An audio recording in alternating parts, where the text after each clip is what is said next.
Não acho que o Brasil vai ser uma Suíça um dia, mas eu não acredito que vai ser uma Venezuela. Ou você segue procurando aquilo que você gosta dentro do método Barsi e essa condição macroeconômica não importa tanto? Não tem como não importar, porque tudo hoje está muito integrado, né? Então, Essa decisão de não investir fora, assim, o nível de escrutínio, de análise que a gente faz aqui, cara, ela ficaria muito, muito difícil de fazer num ativo no exterior. É só um dos nossos políticos abrir a boca e falar uma besteira. que acontece com certa frequência. Cara, exatamente. Tem uma oportunidade por dia nesse país. Entrando agora numa situação mais macro. A gente até comentou, por exemplo, você disse, o fundo imobiliário ele vai pagar uma taxa lá de dividendos, né, os aluguéis, e dá para você encontrar coisa parecida na renda fixa.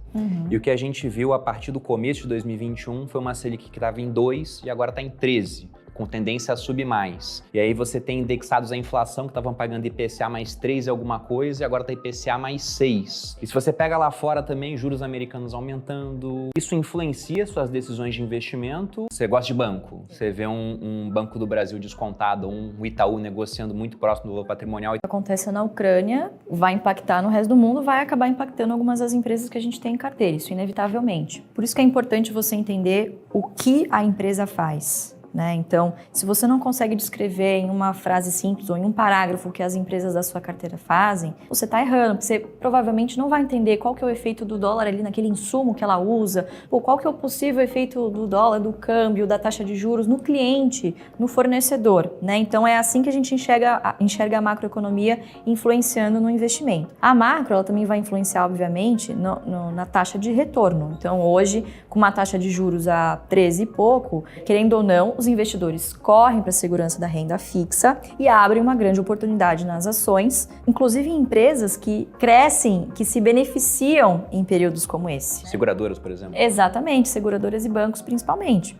Então, é nesses momentos de macro complicada que geralmente se criam as grandes assimetrias, as grandes distorções. Outra influência da macro também muito importante é, por exemplo, eu quero ter alguma exposição à inflação. Poxa, para isso eu tenho Taesa na minha carteira, Mais de 60% das receitas da RAP é corrigida por IGPM. Então, tem ali também uma parcela que indiretamente está corrigida também por dólar. Enfim, então você consegue agregar na sua carteira variáveis macroeconômicas para você fazer um portfólio ali que seja um tanto quanto descorrelacionado, vamos dizer assim, Enfim, que você consiga ter ali um mix interessante de exposição a variáveis macroeconômicas sem necessariamente ter ouro, ter dólar diretamente, Então isso é possível via ações também, sabendo que as empresas fazem. Aproveitando até que você citou a questão do dólar, por que essa decisão de não investir fora? Porque, por exemplo, se a gente pensa no mundo e do tamanho do mercado financeiro global, o Brasil é minúsculo em comparação com a soma dos mercados totais. Os Estados Unidos têm um ótimo mercado e só investindo lá você já consegue acessar opções do mundo inteiro, investir em ETF para se expor à China, à Índia, Coreia do Sul. Empresas brasileiras preferiram, inclusive, ser listadas lá fora, por causa da XP, do Nubank, o Banco Inter agora fez a migração de ações. Então,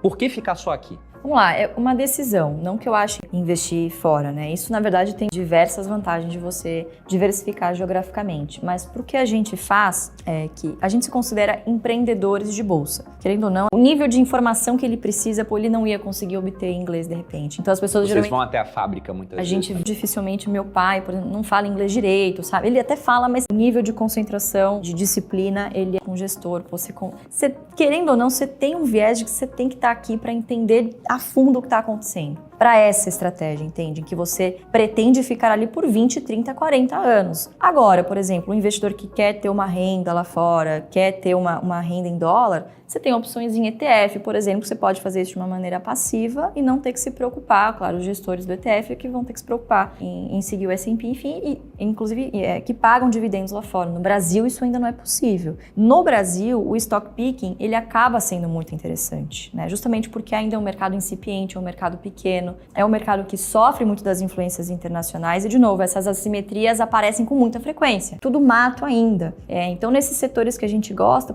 tem muito crescimento ainda que não está precificado. Claro que a gente tem que sempre considerar, não acho que o Brasil vai ser uma Suíça um dia, mas eu não acredito que vai ser uma Venezuela. Quem acredita que vai ser uma Venezuela, acho que não tem que nem morar aqui, tem que ir para fora mesmo, Não só deixar os seus investimentos lá fora. Então, cara, a gente gosta de investir em empresas aqui porque o desconto aqui, o preço é muito atrativo ainda. Você tem excelentes empresas cotadas abaixo de valor patrimonial, assim, gigantes, sabe, que são referências no mundo do que fazem. Banco, por exemplo, o Banco do Brasil está entre os top 10 melhores bancos do mundo, não é do Brasil, do mundo. Com o ROI que está melhorando. Saiu de 13, 12 para 16, 17 agora. É um banco que está melhorando em eficiência, está melhorando em rentabilidade. Então, é um dos exemplos de boas empresas que pagam um monte de dividendos a preço de banana. Até pensando na metodologia de vocês, por exemplo, eu gosto de banco. E eu invisto lá fora, diretamente. Mas eu não tenho nenhum banco lá fora, porque eu vou comparar o banco brasileiro com o banco americano, as margens aqui são maiores, o ROI é maior, as barreiras competitivas,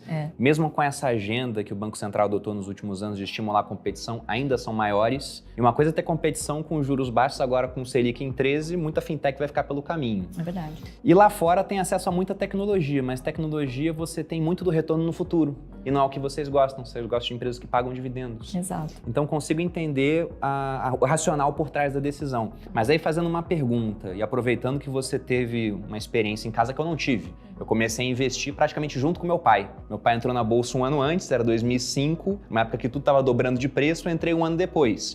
Então ele não tinha muito de história de investidor para me contar. E o seu pai investe há 50 anos, que você disse? 50 anos. Então ele pegou nos últimos 50 anos várias trocas de moeda aqui no Brasil, ele pegou um plano Collor, ele pegou disrupções políticas que aconteceram. 50 anos você volta no tempo, em 1970, a gente estava no governo militar. Ainda teve 15 anos de governo militar, depois veio uma eleição indireta, redemocratização, períodos diferentes, e quando ele entrou, se não me engano, era o Cruzeiro, mudou para Cruzeiro Novo, voltou Cruzeiro, Cruzado, trocou de moeda um montão de vezes. Mesmo assistindo tudo isso, teu pai nunca falou, nossa, eu acho que é melhor ter um pezinho fora do Brasil, porque pode ser que isso aqui dê errado? Nunca, cara.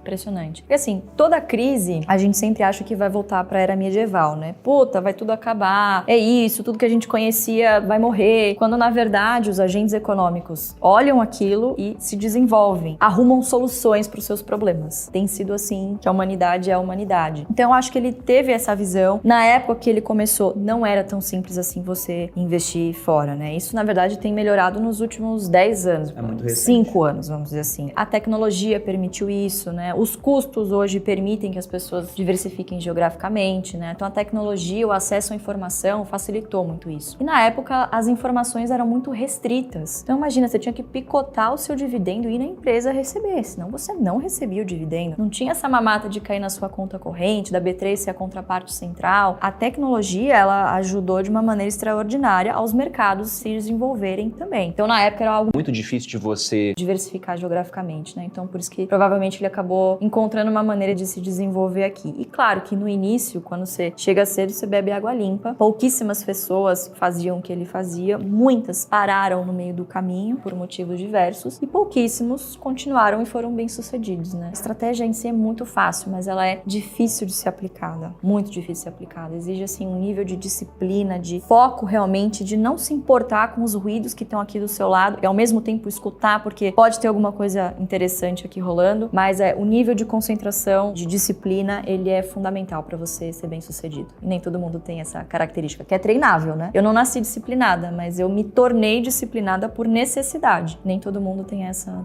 aptidão. Não, é dificílimo, sobretudo em períodos de baixa, que é muito fácil ser investidor de longo prazo quando tá tudo subindo. De 2016 a 2020 foi bem tranquilo, mas pegando anos anteriores, principalmente de 2009 até 2016, a bolsa foi um moedor de carne. E eu lembro que eu tava investindo desde essa época, mas eu sempre tive um percentual menor da carteira assim, em bolsa, entre 30% e 40%, e nessa época tava 30%, o tempo todo bolsa caía, então o tempo todo tava caindo o percentual. E os meus amigos do quartel falando, você tá doido em investir em bolsa? Eu tinha 30% no máximo em bolsa, né? Aí depois, quando virou pro ciclo positivo, todo mundo virou 100% em bolsa, aí eu virei o cara conservador, como eu te disse. Exatamente. Mas durante esse período, muitas das, vamos dizer assim, glórias da carteira vieram de renda fixa. Você tinha uma taxa de juros muito alta e o teu pai, mesmo sem ter renda fixa, e você também já investiu nessa época, permaneceram comprados em bolsa durante esses anos. Exatamente. Como é que foi? Meu pai sempre trabalhou, ele nunca parou de trabalhar. Trabalho, estudo sempre foi a base de tudo que ele fez. Então, ao mesmo tempo em que ele investia, ele também, obviamente, estudou e se qualificou. Imagina, na época que ele começou, pouquíssimas pessoas eram graduadas. Imagina, ele tinha 2 graduações. Então, assim, era uma pessoa que tinha uma grande capacidade de analisar balanços, ele trabalhou com auditoria auditoria na CESP, trabalhou com auditoria na antiga Sabesp, não vou me lembrar o nome agora, mas enfim. Ele prestou alguns serviços para essas empresas e foi lá que ele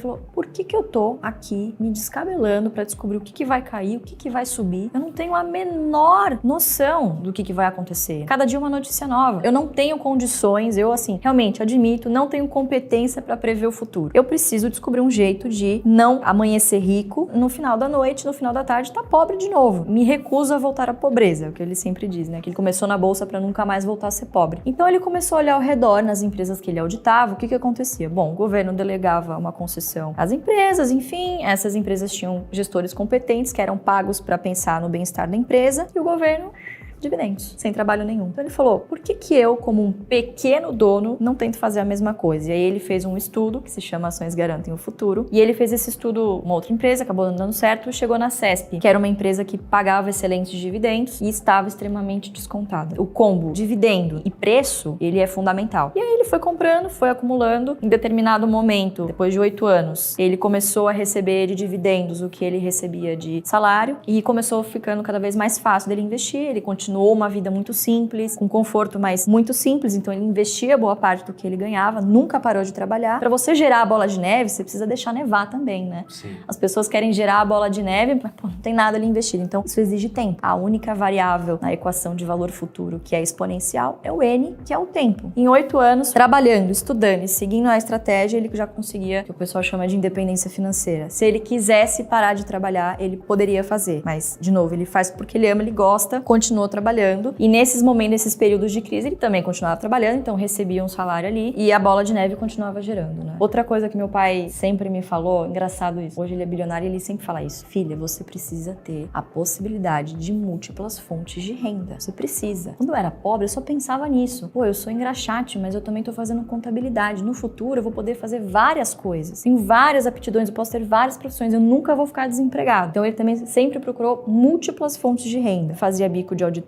ele trabalhava na época no pregão, ele começou na década de 70, trabalhar como operador, mantinha vários empregos ali, tinha que sustentar também 4 filhos, então assim, não era... São 4 filhos? 4 filhos, agora comigo 5, né? Mas na época eram 4 filhos pra sustentar. Você é a mais nova? É muita gente, sou a caçula, exatamente. E só quem foi pra essa linha de investimento, pra trabalhar de frente com isso, é você? Sim, cada um acabou seguindo o seu caminho, né? Porque acho que de todos, eu fui a única que tive a oportunidade de crescer com ele, né? Ele se separou muito jovem da ex-mulher dele. É inevitável, né? Naquela época, o marido serve pra trabalhar e botar dinheiro na casa. Quem cria os filhos é a mulher. Isso é uma coisa do tempo. Então ele passou muito tempo separado afetivamente dos filhos, né? Não tinha aquela conexão como a mãe tinha. Isso veio até de um tempo pra cá, né? Que eles se reconectaram, enfim. Eu fui a única que tive o privilégio de ter essa educação financeira em casa, de ter esse hobby junto com ele, que investir pra gente era uma diversão. Acabei enveredando por esse caminho. Mas eles investem também, pessoal. Investe.